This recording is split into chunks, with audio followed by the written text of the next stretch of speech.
euh, prise de conscience là wala changement là. Je ne sais pas hein? Je ne pourrais pas dire ndax xam nga man ndeysaan dafa am loo xamante ne dama koy seet un peu. ci discours nit mooy une certaine cohérence tu vois. Absolument. Aujourd'hui si le président de la République Macky Sall tire sur l'Occident et défend un peu la position africaine, tu me diras que c'est normal en tant que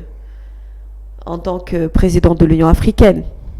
Créer une position boobu itam lu yoon la loo xam ne Afrique la war a défendre dans tous les cas et aujourd'hui la destinée de l'Afrique mu ngi nekk ci loxo ñi nga xamante ne ñoom ñoo jiite Afrique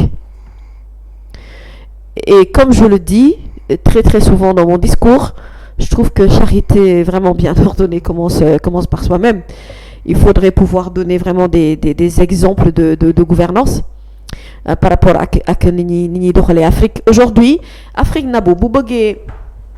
amaat tout le respect bi nga xamante ne moom la mérité dafay jàll d'abord ci par une gouvernance forte, c'est hyper important. Qu'il arrête d'avoir que ce continent arrête d'avoir des chefs d'État qui s'éternisent au pouvoir, qui s'agrippent au pouvoir.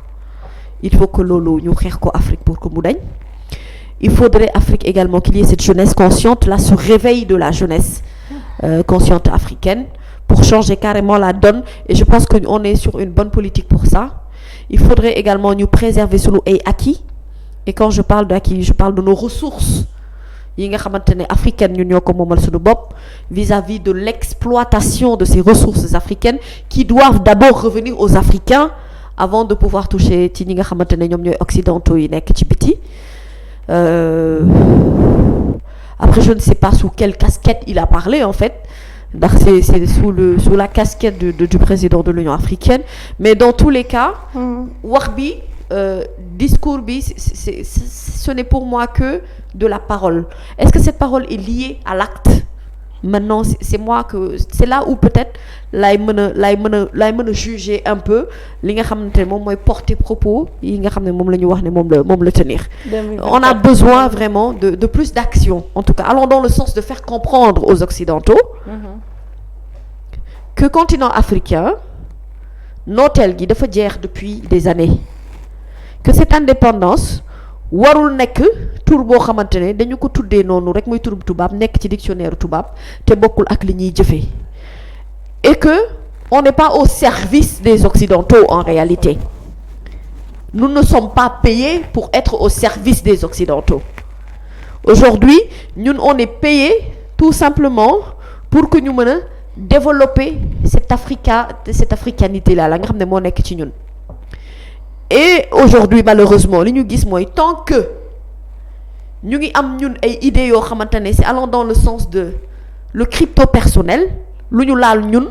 moi tant que mu ngi fi on pourra pas développer le nous malheureusement. Absolument. Parce que lépp loo xamante ne dañu koy liggéey dañuy xool ci chef d'État yu ci bëri ci Afrique li tax yenn dëkku Afrique yi ñuy dund déstabilisation un tout petit peu, c'est toujours lié à la politique booy xool, c'est toujours lié à la gouvernance, c'est toujours lié au fait que maanaam dañuy instaurer ay règles yoo xamante ne duñu ci dëppoo ñun ñi ci suñu jubbu bopp, et ces règles de démocratie basées sur des livres fondamentaux comme la Constitution dafa war a nekk loo xamante ne bu ñu ko defee dëpp ko ba pare feere ko verrouiller ko nit ñi dañ cee war a dëppoo. jërëjëf Samba. Voilà.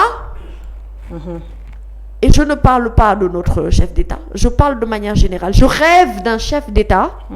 fort dans le mental et qui comprend que yore réew c'est un projet,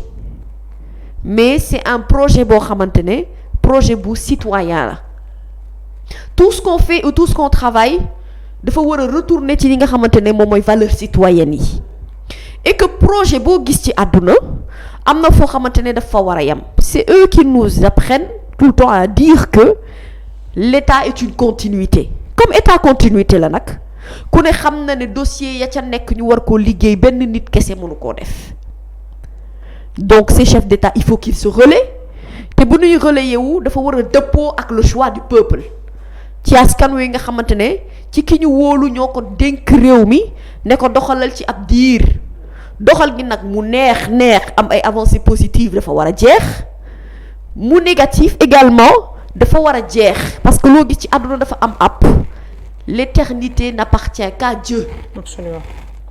Nous les humains quand on parle dans notre vocabulaire on parle de pérennité. Donc l'éternité yàlla moo ko moom en fait nguuru yàlla rek moo dul jeex